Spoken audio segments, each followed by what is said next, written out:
Ikaw nga yung sumagot. Kasi nga may mga nagko-comment, bakit daw ganyan, ang dumi-dumi ng bahay, paano hindi magkakasakit, ay hindi naglilinis.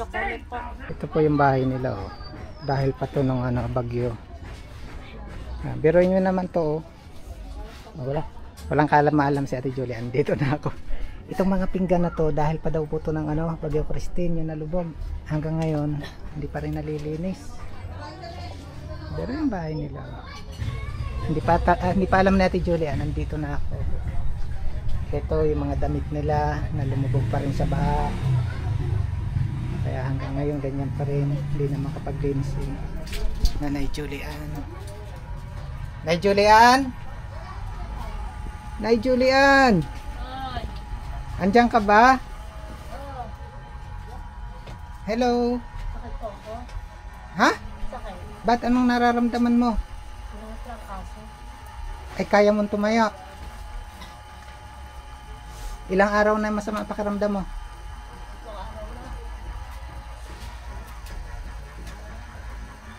Asa yung anak?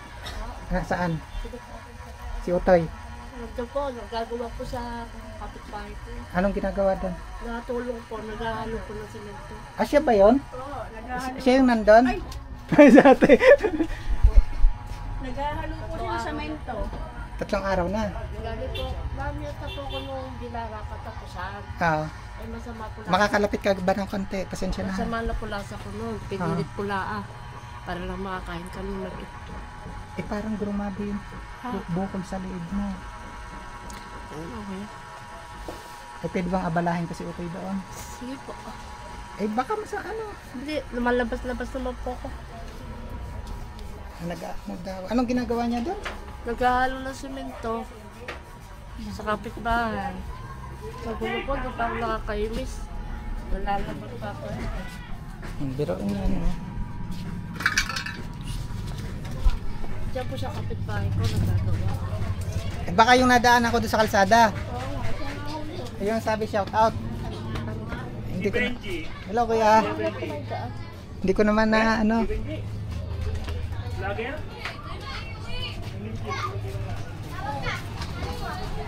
Lote. Asaan? Ikaw pala yan. Yung nadaanan ko na naghahalo ng simento. Pwede bang abalahin muna kita? Tayo muna, uwi muna tayo sa bahay. Pagdaan ko po kasi doon kanina, may bumati na bata. Hindi ko naman napansin. Ano nga ang pangalan mo, nak?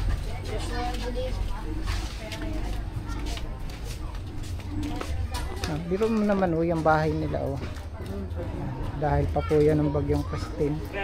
Kaya lang dahil nga lagi masama ang pakiramdam ni Nanay Julian, hindi na malinis.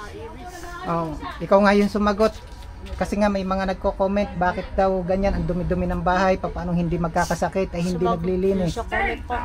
Oo, ako sumagot. Sabi ko hindi ko kaya.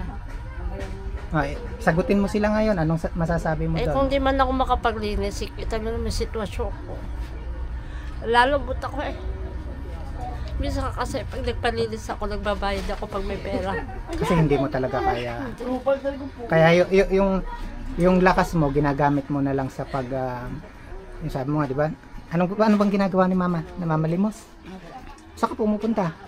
Sa iba-ibang lugar. Ayun ang yung lakas na natitira mo, dun mo na lang ginagamit. Oo. Pagka may pera, nagpapalinis. Ay, natatandaan mo ba yung sinabi ko yung huli kong punta rito? Sabi ko, pag nadatnan ko pa rin marumi yung bahay mo, ako maglilinis. Ay, kaya naman. Sino po dito yung pwede na available ngayon? Pwedeng Papahan. Si Telma. Huwag niyo po yung tapat ng camera. Hahanap po tayo dito. Napapanood po yun ng sambayanan. Kaya Benji, meron na po. Sino? Huwag ako! Sino? Meron na po ako nakita. Ha? Kailangan ko ng dalawa. Babae at lalaki. Ayun, mas maganda.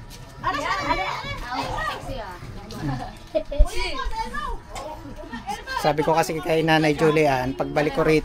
Di ba Nanay Julian, sabi ko sa'yo, pagbalik ko rito, ako maglilinis. Kaya naman po. Sino pa? Sa camera. Anong pangalan mo, ate? Alma po. Ilang taon ka na? 46 po. Anong motto sa buhay? Wala po. Aray, kuya. Sina? Kapatid ko. Oy, hello kuya. Sino makakatulong na Kaya guys? silang dalawa. Ibang ano? Meron tayo kuyang misyon. Okay. Ako ba'y papahintulutan mong ayusin natin ang iyong bahay? Ha? Ano? Papahintulutan mo ako? Pwede po kaso nahihalang ako. Hindi ko naman ito gagawin ko, alam kong kaya mo. Gagawin ko to kasi alam ko sa sitwasyon mo, hindi mo kakayanan yan. Ha? So, pinapahintulutan mo ako.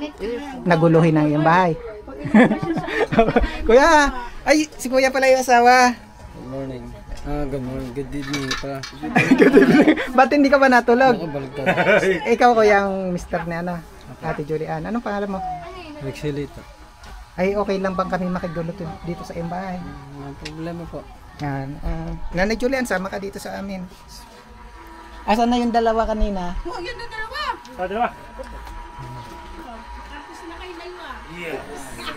Yan. Kumaimbes eh, lagi ako nakahiga. Ito po yung sitwasyon ng bahay ni Nanay Julian. Manulay. Ano pera, Bob? Yung pera mo. Nanay Julian.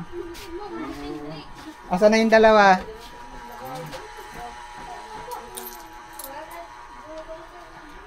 Eto muna, dito muna kayo, dito muna. Nanay Julian, harap ka muna sa akin. Ito ang mission natin. Ate, halika. Kuya, ito yung mission natin ha. Lilinisin natin to, tatanggalin natin lahat. Yung mga damit ninyo, kung kayo walang mapaglagyan, basta i-clear nyo muna itong buong bahay. Kailangan ma-clear nyo to within, Dilabas na lahat. basta malinis tong loob ng bahay within 30 minutes. Pag hindi nyo nagawa yon, uuwi na ako.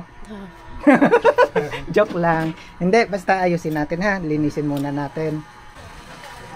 Diyan muna ikaw sa kapitbahay. Maalikabok dito. Pagbalik mo, wala nang laman ang bahay mo.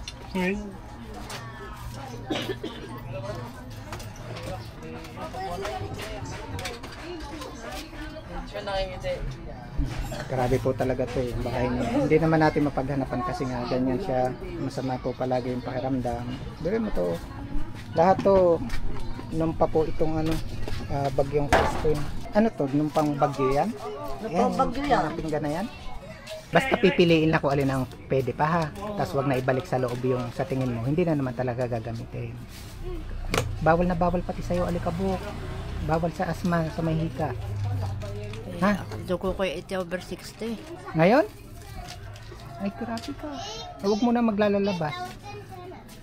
Nung katapusan, pinilit ko magpunta sa Bilaran, piyesta, Ba't ka pumunta doon?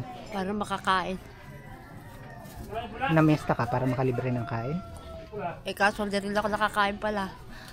Sa manalasa ko. Hanggang pag-uwi ko, migan ako. Isang ka ba pumupunta pag sabi mo, di ba namamalimos ka rin? Saan ka dumadayo? Sa bye-bye. Nakakarating ako Kalayo, Kalatagan, Luok, Patabukay. Baka samahan ka ng lasa doon. Nung kalakasan pa ng kayang-kaya ko pa noon. Ngayon hindi na. Yan, para ikaw din ang sumagot doon sa mga nagsasabi na ba't daw hindi mo magawang malinis ang bahay. Mas maganda ikaw ang sumagot sa kanila. Anong gusto mong sabihin sa kanila? Yung mga nagsasabing hindi ko magawang linis ng bahay.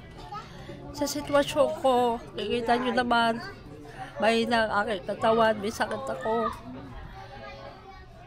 At talagang hindi ko kakayanin yung mga ganyang kabundok na kalat. Baka mamatay ako sa pagod. Yun lang po. Minsan pag may pera, papalinis ko mga yan. Pag wala, hindi ko na mapalinis. Nahahaya ko siyang ganyan. At pinipilit mo na lang talaga na maghanap ng kakainin. Yung natitira mong lakas na konti. Importante, number 1, pagkain. Hindi ko na inintindi yung sakit ko sa leeg. Dumarating ba sa sitwasyon talagang wala kayong makain? Oo. Isang gabi. Wala kami sinaing. Bigyan ako sa kapitbahay ng kanin. Kailan lang yun, nakaraan siguro yun. Bigyan ako kanin. Ang ulam, bigyan rin ako doon sa dulo. Malapit doon sa may tulay, yung paahon doon. Kamag-anak po namin yun. Bigyan ko ulam, wala kami yung pagkain. Yung sakit mo, napapating naman sa doktor, nakakainom ka ng gamot. Hindi, wala kang pera. Gusto ko ba magpa-check up, walang pera. Priority talaga is yung pagkain. Pagkain lang number one, hindi ko sa sarili ko at sa anak ko. Na kinukulang pa rin kahit pagkain. Nagkukulang pa din. Minsan nagugutom ako, tinitiis ko. Minsan kape, lagyan ko kanin, yun na lang. Kuya, alam ka na yung asawa, narito ka? Oo. Pakinaan. Alin ba ang bahay nyo? Yung kabila. Ayun lang ba yun? Oo, sira ang bahay naman. Nalabong mo, nalabong. Bahay naman sira ko na, sira. Pagbubong. Yan, di ba? Ganda pag malinis. Oy, spa, sagali mo, re. Ito, walais. Gusto ba, di ba? Ang ganda anak pag malinis. Ay ko naman ang masyadong nahihirapan na nga maglinis. Kaya hindi niya. Ang galbo. Benji, dapat po ako kasi kahit walang pag-uwi. Oo, tatanggalan natin natin. Hindi pa. Huwag na yung tanggalin. Nabi lang naman. Gay, tsaka kapit nga kain kapit yan. Nakakapit na yan. Kakapit Asin na yan. dapat daw. Mga damit Ah, na ito. spa. Hindi. Wala, walais. Walis lang, linisin nyo lang yung mga alikabok. Ano? Mga damit na yan. Ilagay mo sa isang lagayan ninyo. Sa ngayon, importante lang maklear aring kahit aring part na are, tapos di tuloy-tuloy na kayo mamaya. Hindi naman yan natin kaya ng isang kisap mata lang. Mahulog ha. Mahulog. Mahulog ka na kayo sa ano. Aray, jumare, pun mo, aray mo na. Aray mo na, ako naman yung kanya yan. Grabe yung ano, Aray mo na, aray mo na. alikabok. Aray mo na. Talagang hindi na kuya makapaglinis si nanay, ano? Oo. Oh. Ano bang napapansin niyo doon sa sitwasyon niya? Yung po yung mahika yan, mahika. Oo nga, tas low blood pa daw siya, lagi nahihilo. Hanggang saan ba yung tubig dito ng ano, nung bumagyo? Hindi, oh, yan yun. Ito, yung bagyong Christine. Oo. Yung Florian Julina, Ray, Julina, Kadina, Julina. Oo. Undoy, Ray, dito. Tapos yung huli, eto na. Ito na, Julina. Ganyan kataas. Oo. Kaya pala totaling wash out yung gamit Oo. nila dito. Yung po Undoy, hindi na. Undoy. Ito, ba no? Sige ko no. Ay, yung taspan. Lalagyan. Sako ka, sako. Sako. Palaglagin mo muna kuya yung agiw para isang walis mo na. Pagbagsak niyan, ulit ka ulit.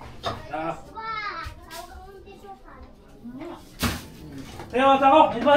Ito mo niya. Oh. Sako. Okay ka lang ba? Medyo sinat-sinat pa. Tinitingnan mo yung bahay, baka mawala na.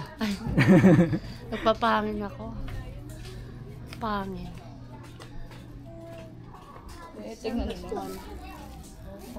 Diyan na kayo. Ito bang goiter mo na yan? Ano sitwasyon niya? Na patitingnan mo pa sa doktor?